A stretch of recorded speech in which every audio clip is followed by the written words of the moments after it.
Hello' মৰমৰ ছাত্ৰ ছাত্ৰীসকল, আজি তোমালোকৰ মাজত লৈ আহিছোঁ পঞ্চম শ্ৰেণীৰ সাধাৰণ উৎপাদক আৰু সাধাৰণ গুণিতকৰ কিছু প্ৰশ্ন।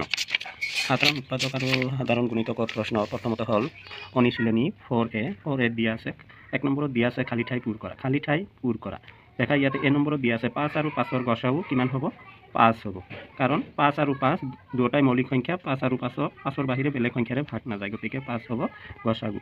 3 আৰু 9ৰ গসাগু কিমান হ'ব? 3 আৰু 9ৰ গসাগু 3, কাৰণ 3 আৰু 9ক যদি আমি এনেকৈ ভাগ কৰি দিওঁ, 3ৰ মাজত এবাৰ যাব, 9ৰ মাজত যাব, এইটো হ'ব গসাগু 3।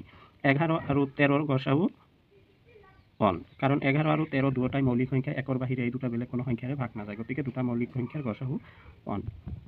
দুটা 2 নম্বৰত দিয়া আছে দুটা সংখ্যাৰ আটাইতকৈ সৰু সাধাৰণ উৎপাদকটো 1, মানে দুটা সংখ্যাৰ আটাইতকৈ সৰু সাধাৰণ উৎপাদক 1। 3 নম্বৰ দুটা পৰস্পৰ মৌলিক সংখ্যাৰ গসাগু সদায় 1, দুটা পৰস্পৰ মৌলিক সংখ্যাৰ গসাগু 1। প্লাছ 2 নম্বৰত দিয়া আছে সত্য নে অসত্য লিখা। 17 আৰু 17ৰ গসাগু 1, এইটো অসত্য। 17 আৰু 17ৰ গসাগু 17ই হ'ব। 2 নম্বৰত আছে দুটা সংখ্যাৰ সাধাৰণ গুণিতক অসংখ্য থাকে, এইটো সত্য। দুটা সংখ্যাৰ গুণিতক সদায় অসংখ্য থাকে। 1 আৰু 13ৰ গসাগু 1, এইটো সত্য।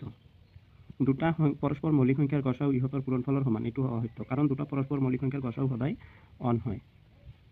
3 নম্বৰত দিয়া আছে যদি এ বিৰ উৎপাদক তেন্তে এ আৰু বিৰ গসাগু এ, এইটো সত্য।